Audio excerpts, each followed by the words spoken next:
This is just a sample of the audiobook. To get the complete audiobook, access the link posted in the first comment.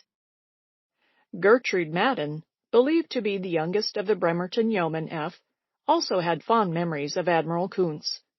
Knowing that he often went to his office on Sundays, she recalled, I called him to get permission to go to a picnic out of uniform that day.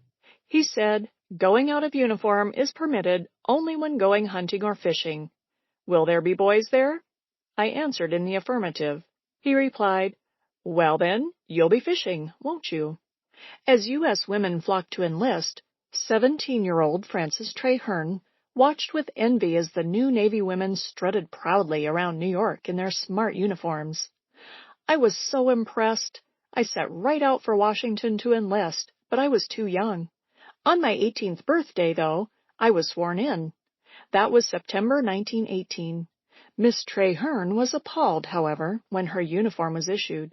We stood in line to get those snappy uniforms, and an old chief kept us in line with a stick. He kept prodding us along with his stick, and I thought, don't you dare touch me. When I picked up my uniform, I was just sick.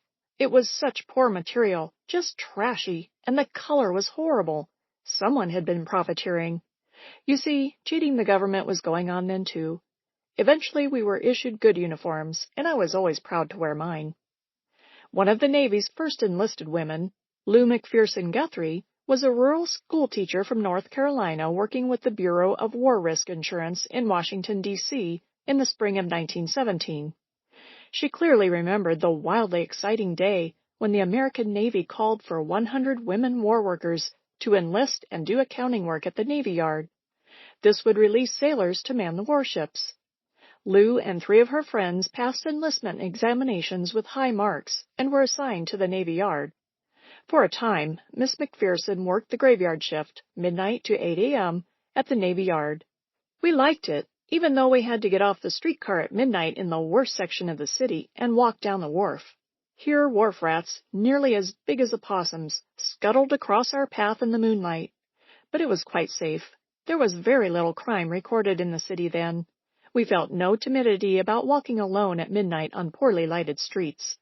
In time, of course, many more young women enlisted in the Navy, and the unique glamour of the uniform seemed to evaporate.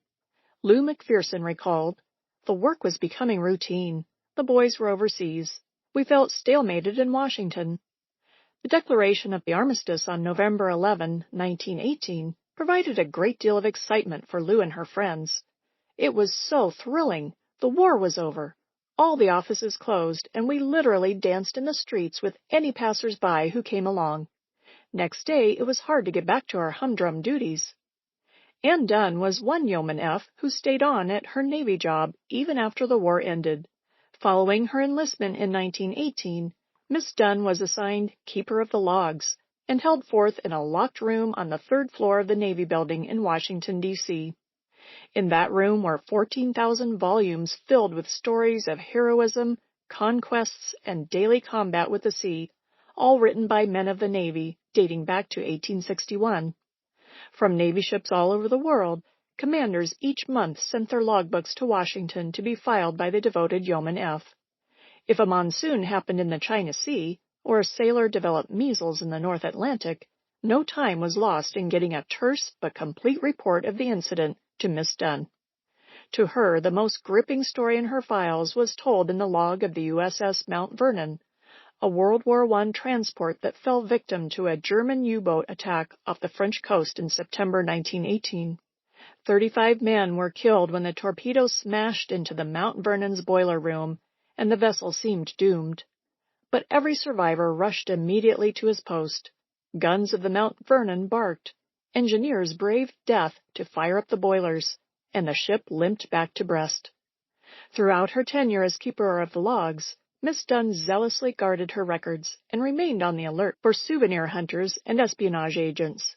There must be $1 million worth of autographs on those pages, she said, and those autograph hunters will stop at nothing to get some rare signature.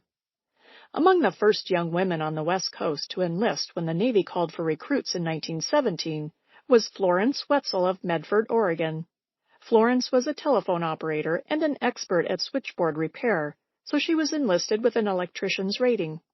She was one of 13 of Medford's 20 local operators and 3 of the 5 long-distance operators who joined the